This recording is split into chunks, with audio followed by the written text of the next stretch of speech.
As someone who's been looking forward to getting married this year or next year, I feel like this video will be very good for me and good for you. So today we'll be reacting to secrets to a successful marriage. Let's get into it. A question which I think a lot of people have absolutely no framework for because we live in an era of the collapse of marriage in our society. The complete sort of breakdown of the family unit that you were describing a moment ago, Dr. Peterson.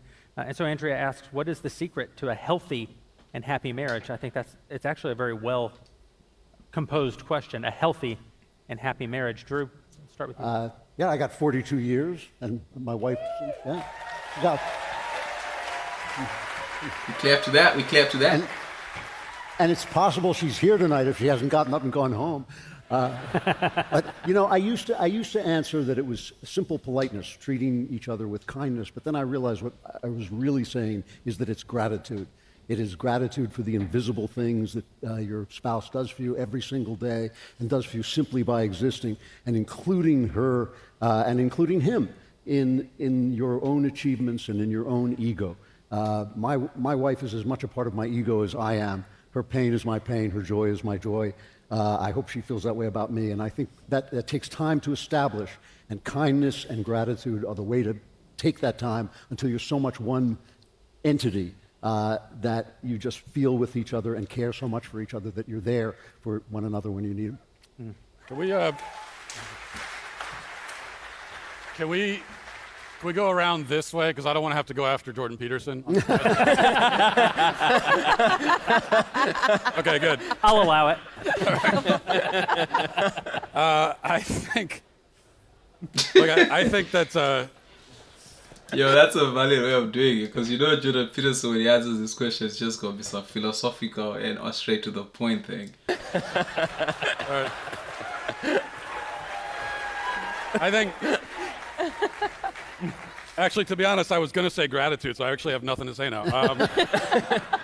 I think a big key to a healthy marriage is to root out the spirit of competition in a marriage, because, or at least to channel it in a healthy way, because a lot of times, especially when you bring kids into the mix, you get into this competitive thing where it's like, well, I did this around the house, and I was up with the kid, in the middle of the night for X amount of hours, and you're not doing this, and you've got this scorecard, you're keeping score all the time, and that's why I think it's so toxic these days when you hear from people that, well, a marriage is supposed to be 50-50, to be 50-50 equal partners, and that's exactly the wrong approach, because then you're always measuring, well, I'm at 49 right now, and you're at 51. No, you both just give of yourselves 100%, and you don't worry about competition. And you channel the competition through board games in your marriage. You take the board games very seriously. My wife and I have just gone to bed angry at each other because of board games before. Like the Bible says to do. Yeah.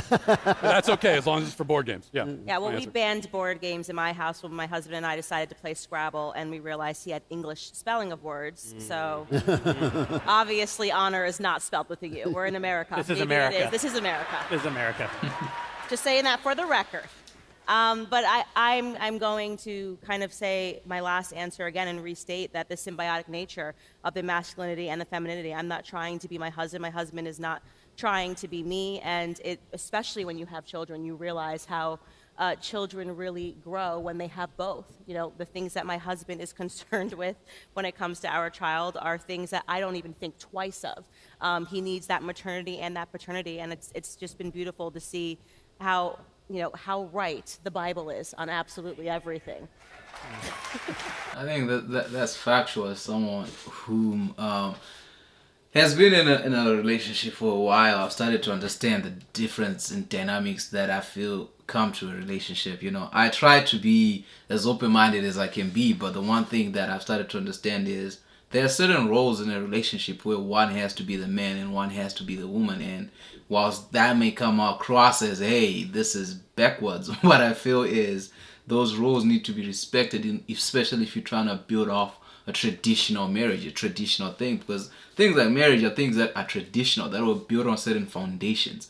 And we live in a time now where people are questioning those foundations, and they make it impossible, especially when raising a child, because when a mother is playing the role of a father and there's a man present and you start to clash on that, it has an issue because for children, I've noticed with my friends that have kids, when you show up how that child reacts just to me as being the man is like, oh, I look to you for leadership. I can jump on you because you're gonna carry me. I can do this. I listen to you, but I know that you're a giant. And I think in terms of marriage, you have to strike that balance for yourselves to understand what are the roles. Dennis,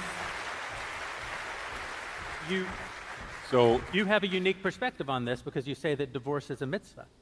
Is it what? Well, that is actually, as Ben can attest to, it is a statement actually by the greatest Jewish commentator. Dennis Prager. Thank you. I will take it slightly differently. What to avoid rather than what to do. And there are two things that I think people need to avoid, and not in order of importance. One is taking the other for granted. I think that people should date for the rest of their lives. When you try to win that person to be your spouse, look at how much you did. Make sure how you looked, how you acted. Everything about you was, I want to win this person.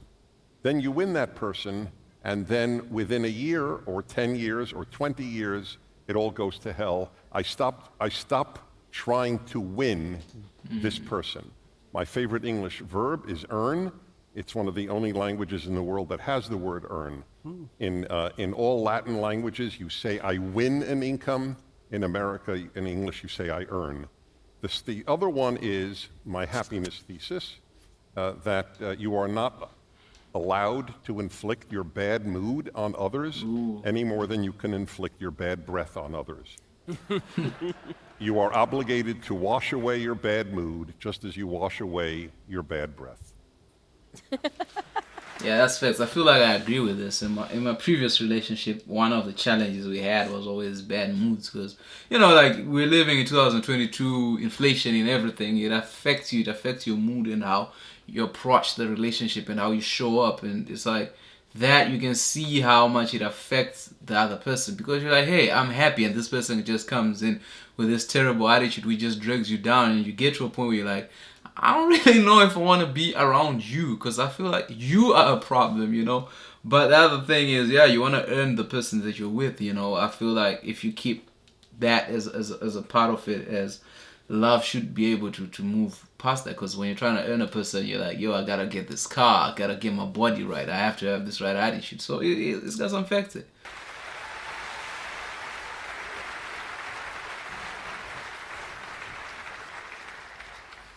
Someone named Pam asked, what is a man? And I'm going to answer the question by going after Dr. Peterson.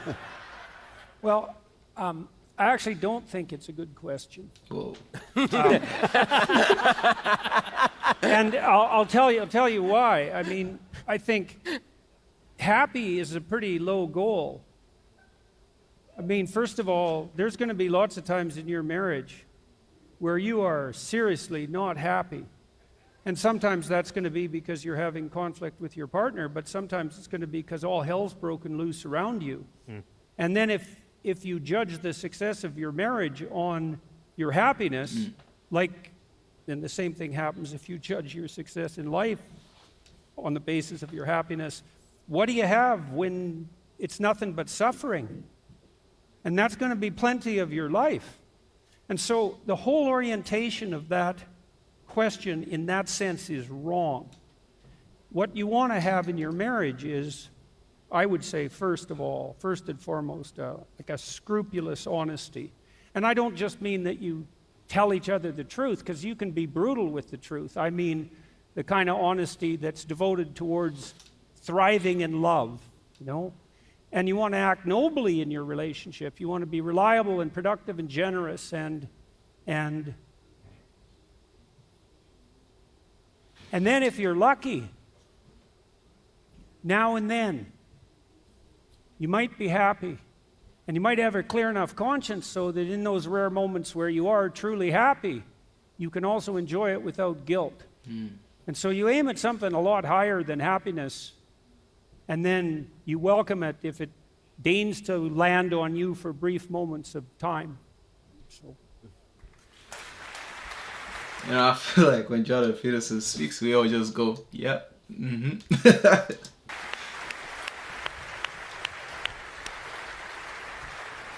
I never figured you for a Catholic. Yeah, well, I've got all the guilt, you know. It's not a stretch, man. That is, you know, that Catholic aspect is very important. In the Italian culture, there is a concept known as divorce Italian style. And divorce Italian style is when you murder your husband or wife because there's no other way to get out of the marriage. You are in it. And I actually think this is a very important thing. I mean, I'm half joking. I'm half joking. If I ever end up separated in my marriage, it will be at knife point by my wife. It will not be, because I think if you both go into a marriage agreeing on what it is, on what the institution is, and you say, look, we're in it, we're not going to leave it, this is, no matter how terrible and miserable it might seem at times, we're just going to be in it, for better or for worse. Yeah. That gives you a level of comfort and security and true freedom that will allow you to weather those storms. And you also don't need to pursue selflessness exactly. In a way, you're sort of pursuing the opposite. You're pursuing a sort of selfishness in that you are viewing your spouse as part of your flesh. A man and a woman leave their families. They come together in one flesh. I think of my wife, sweet little Elisa, truly as a part of my flesh. And so even when I do all sorts of very annoying behaviors, and Elisa yells at me and she says, Mike, do the dishes, go in there, clean up your clothing, why are you doing, you're working too late, why are you at backstage on that, Mike? I think to myself that this is good. I need to accept this with saintly patience. This is very virtuous to do. And that last point that Jordan made, this is very important. That Catholic guilt is so good because in the good times you will be absolutely blissful in your marriage, but in the bad times, and this is true in all aspects of life, you know that suffering can be a sanctifying experience. Yeah. And if you react to it in a way that is with patience and that is edifying and that is not merely complaining and debasing, that can be a wonderful thing. And even through difficult moments, that will bring you even closer together until your wife kills you in the end. And anyway, you had a good run. Well, I don't know about being killed for divorce. Like for me, how we were brought up, I grew up Catholic, but the way we were raised, you know, it was you never force a person to be in a situation. If you ask any of my exes when we break up, I'm like, oh, you don't want to be here, you can go. Because I feel, and I agree with what he said, is there's a lot of suffering that comes up when the two of you are together. And the point is, we are building this thing. It's going to be painful. But if you are willing to suffer as I am willing to suffer for this thing that we're building together, then we'll build something so beautiful. So I do agree with the man. Just don't kill me. Divorce me, all right?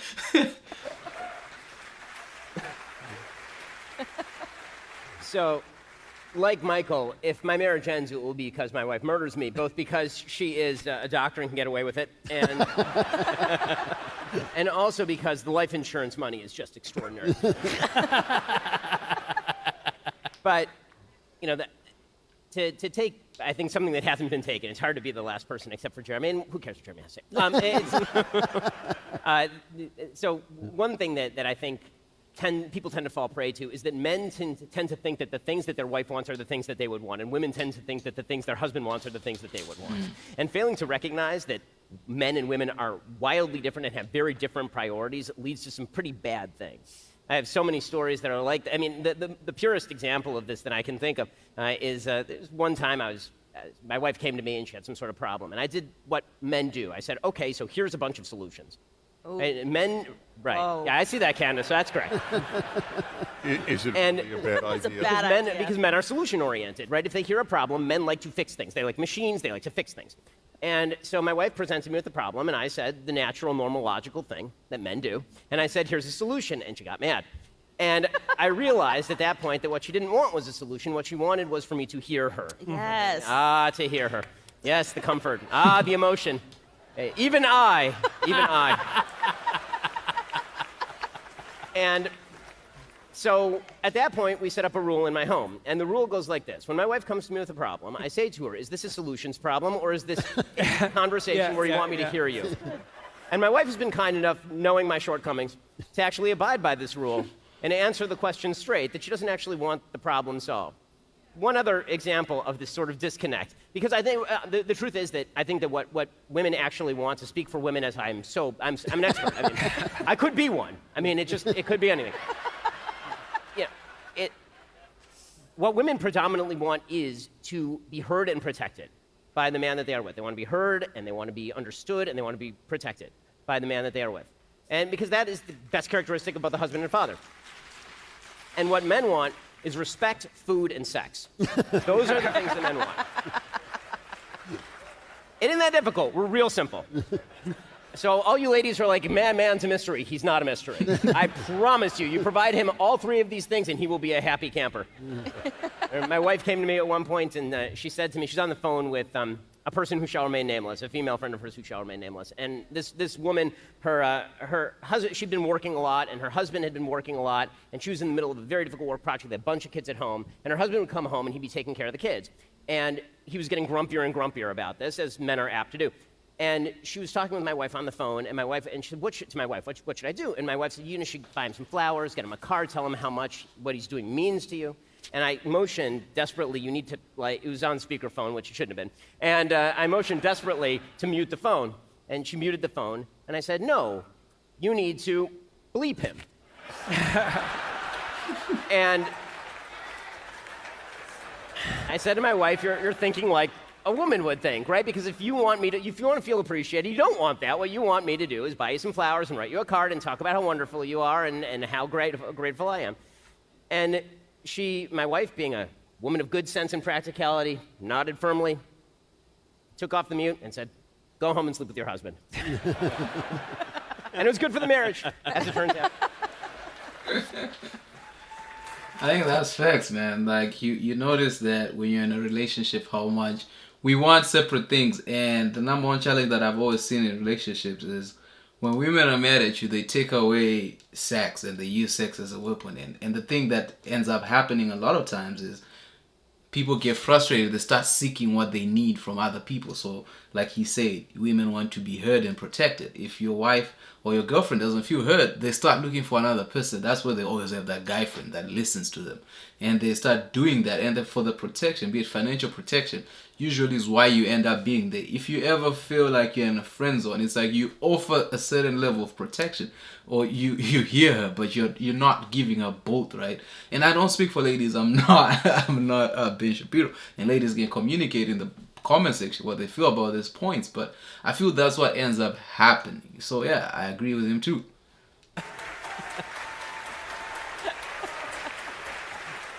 Can I make a comment on all of this? I would just like to make a comment observing all of this. No, it's not what you expect. This whole dialogue would be inconceivable at any left-wing place. And the reason is we're real. They hate reality. None of this discussion, especially the last comment. No, I could prove it. This will take just literally under a minute. About 10 years ago, I wrote a column every week, so 20 years of columns. 1 year, I wrote a 2-part column on the subject of if you're if a wife is not in the mood. That's what it was, a 2-part column. And the whole thesis, which I put in such gentle phraseology. Go home and bleep him. If your husband is a good man, if you respect him, if he treats you beautifully, then don't only allow your mood to determine whether you sleep with him. That was the thesis of it. Of course, there are times when obviously that will determine, but not always. Just as mood cannot determine almost anything good that we do. I don't determine whether I go to work based on my mood. The Daily Kos wrote, headline, you can see it, it's still up there, Dennis Prager advocates marital rape.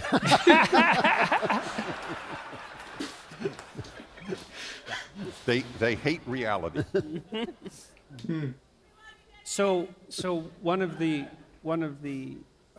practices that my wife and I have that really helped us a tremendous amount more recently when we were both recovering from very serious illnesses is we had instituted a policy of regular dates. And probably 25 years ago, maybe longer, and that was at her impetus. I was resistant to the idea to begin with, but not for long. And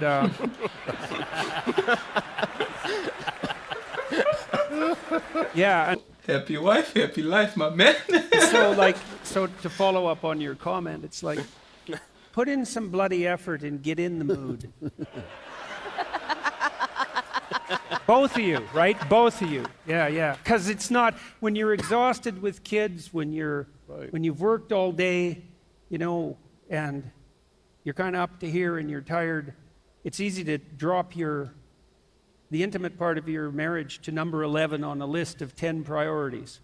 And then that's just not a good long-term strategy. And so when you're an adult with adult responsibilities, you have to carve out the time and you have to make a willful effort. And as Dennis just pointed out, that's way too important to have it depend on something like unpredictable and arbitrary whim. And on the part of both partners. Yeah. So Could I, the rules have totally broken down, so can I talk again? What I'm picking is sex is the most important part of a happy marriage. What are your thoughts? After listening, I just want to give one other, because after listening to all this, I feel like my answer should be more sexist, like the rest of you.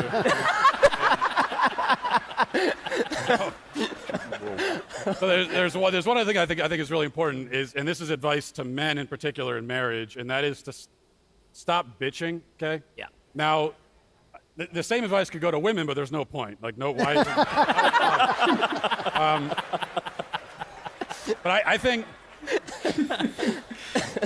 you guys opened the floodgates, so I'm just jumping in.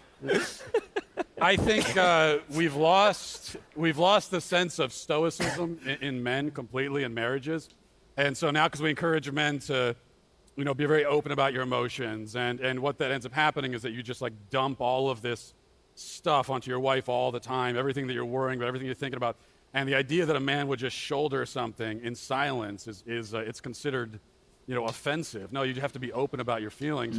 One of my favorite stories in the Gulag Archipelago, Solzhenitsyn.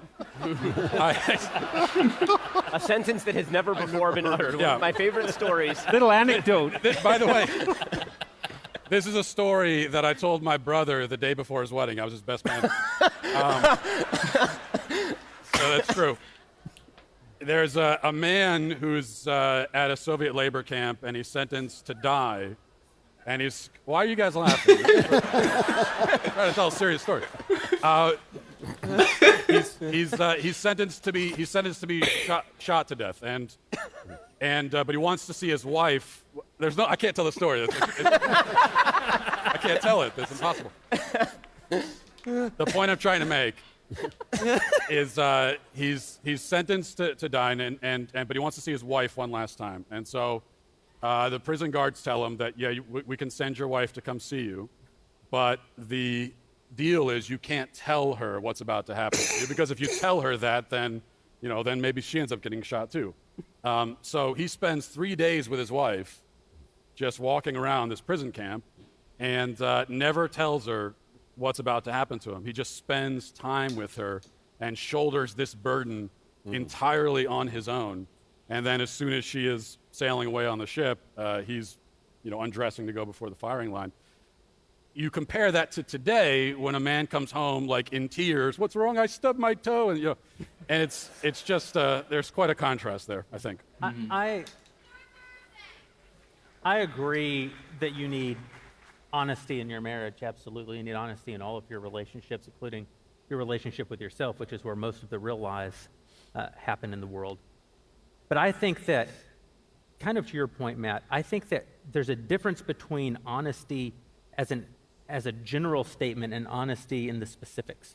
So, for example, I believe that the fantasy of marriage is part of what destroys so many marriages in the modern age. I don't want to live in a fantasy relationship with my wife. I want to live in a very real relationship with my wife. And so I don't want my wife, for example, to think a bunch of fanciful things about the foundations of our marriage. I don't want her to think, I think you're the most beautiful woman in the world. I mean, Mila Kunis exists, and my wife knows that Mila Kunis exists. I don't believe my wife selected me on the basis that I'm the most beautiful man in the world. Clearly. Clearly. In some ways, believing in those sort of fanciful notions actually diminishes the value of the choice that we make in selecting our spouse. Yeah.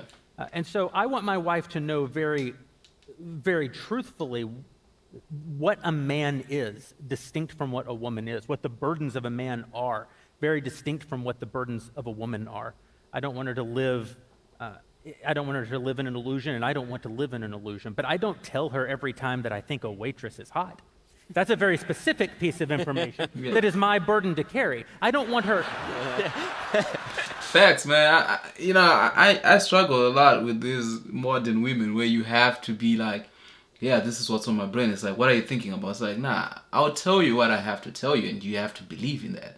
There's certain things that I just have to shoulder. If the money is running out and things are drying out, I'm going to make different moves. Your job is just to remain comfortable. You know what I mean? But nowadays, it's like, hey, tell me what you're thinking about. You're like, I'm thinking of quitting my job. Why are you thinking of quitting your job? It's like, let me do what I do, all right? I don't want her to think that I don't think waitresses are hot, right? I don't want her to think that men are the same as women, or that I'm better than I am. But I also don't want to burden her with all the particulars. And I think that's kind of part of what you're saying, is that we do have to carry part of this. I have a lot to say on the topic of marriage. You know, I've had the honor of officiating 24 or more weddings, some for people who are here, people who are very dear to me, lifelong friends. I got to pastor a church for many, many years in Los Angeles. Even our friend Laurel, who's here today, I had the honor of marrying her to her husband. And so I've had the opportunity to think a lot about if you're going to take on the responsibility of officiating a wedding, you have an obligation to try to impart some pieces of wisdom to people before you do it. And a lot of it's very practical. Don't go tit for tat. Don't keep score. You know, when you have to give each other the right to criticize one another. You can't navigate 40, 50, 60 years of life with someone who has no opportunity to criticize you. Men and women are different. You're going to have different needs. Don't try to place your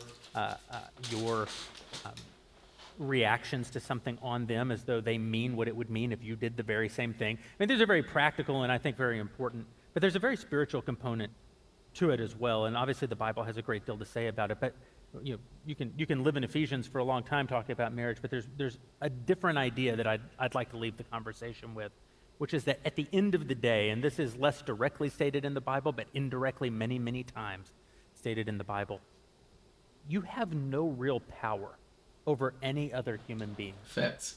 If you do, it's not a God-given power. You have no right to the power that you have over them.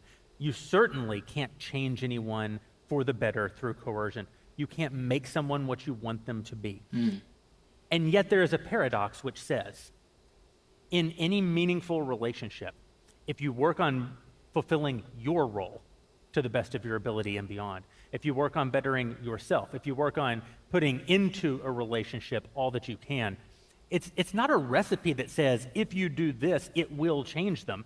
In fact, if you pursue it on that basis, it almost certainly will not work. But the paradox is, if you pursue it simply because it is the right thing to do, it has some mystical effect on the other. It's almost as though there's a God and he knows the heart of man, and he knows the difference between things that are motivated out of the good and things that are motivated out of only the selfish. And when you pursue being the best husband that you can be, it creates in your wife at least the opportunity for her to be the best wife that she can be. When you are the best wife that you can be, it creates in your husband the opportunity to be the best husband that he can be. Very good. Wow. Yeah, that is a different take that I never thought about it that way. Because, like, you almost always hear these things where people are like, be the best version of you, and then you get the best version of people coming into your life. But from what he's saying is it doesn't have to come from a selfish perspective. Like, I'm working on being the best version of me so I have the best partner that I can get out there, you know. And yeah, I gotta say I agree with this man and women on their views that they've shared. Obviously, I'm not married yet, but I do look forward to getting married one day. And I think that I take a lot of lessons from this. Let me know what lessons you take from this. What do you think is the keys to a successful marriage? And the one thing that I really take away from this is happiness is a low goal to have, as Jordan Peterson said, because, you know, there'll be many ways to be happy. If you've ever been around little kids, if you've ever been around children bring a different level of joy in life, you know. And I feel like once you have that, you'll be happy. So marriage, happiness in marriage, I feel that is the lowest goal you can set for yourself. You should set something higher and understand that anything worth building comes with suffering, and you will suffer, the both of you, you know. But with that said, I'll see you guys in the next one.